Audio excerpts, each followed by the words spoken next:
More COVID booster shots are expected to be approved this week. Advisors to the FDA expected to meet on Thursday and Friday to discuss whether to authorize new booster shots for Moderna and Johnson & Johnson vaccine. So far, only the booster for the Pfizer vaccine has been approved.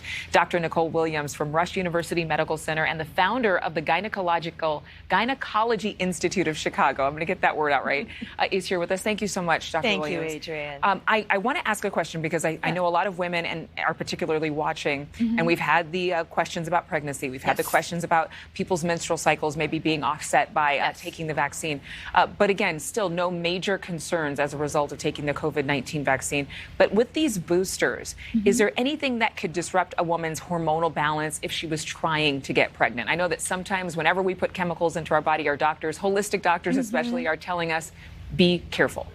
Yes, we should be careful when we're thinking about what we're putting into our bodies. However, the good news about this particular vaccine is, especially we're talking about the mRNA vaccines, is that we're actually doing a lot better in terms of knowledge of pregnancy.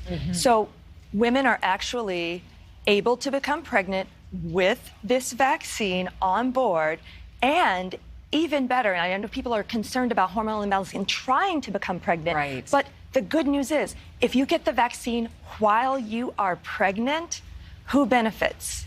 You and the baby. And the baby. And that is super, super important to keep that in mind. So this is why you want to get vaccinated. You vaccinate not only for yourself, but for your unborn child.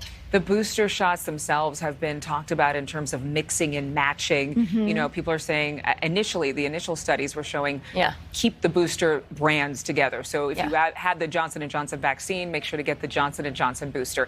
Is there new data that suggests that we can actually combine different brands? There is burgeoning data that's coming out. There's a study going on at Oxford University in the UK, and they are mixing and matching AstraZeneca and Pfizer, which is fantastic. So then we can figure this out. But what the preliminary data, that this is preliminary, it seems like there's a more robust immune response. So it seems like people are making more antibodies. Now, there might also be more side effects. As an anecdote, there seem to be some reporting of more side effects, but there is a much higher immune response. So put it this way, we're still looking at the data. Remember, this is science, and we're watching science evolve right now. Yes, and we're being patient, or at least we should be, because it's changing every single day. Yes, it is. New research also showing that about 39% of Americans do not have confidence in the flu shot. We're talking about influenza, the traditional flu. Yes.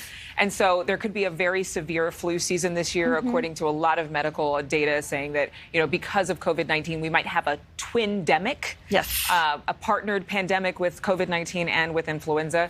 So what should we be kind of looking out for, or maybe preparing for as we head to fall and winter? Well, interestingly enough, last year during the height of our pandemic, the flu actually decreased down to about 1,400 cases, where generally there's 130,000 cases, in the year before. So we know that these things work.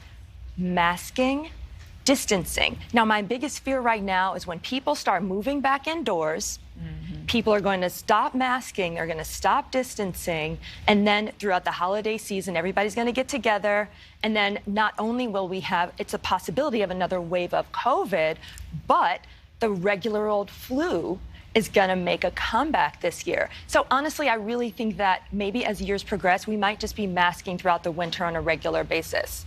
Because if people aren't going to get our normal flu vaccine, if they're already hesitant for coronavirus vaccine, then we have to do those alternative things. All right, Dr. Williams, thank you so much. It's a good reminder. The masks and the hand washing and the social distancing. Simple things. Are there for a reason. Thank you. Thank you. Well, no shot, no job. We're talking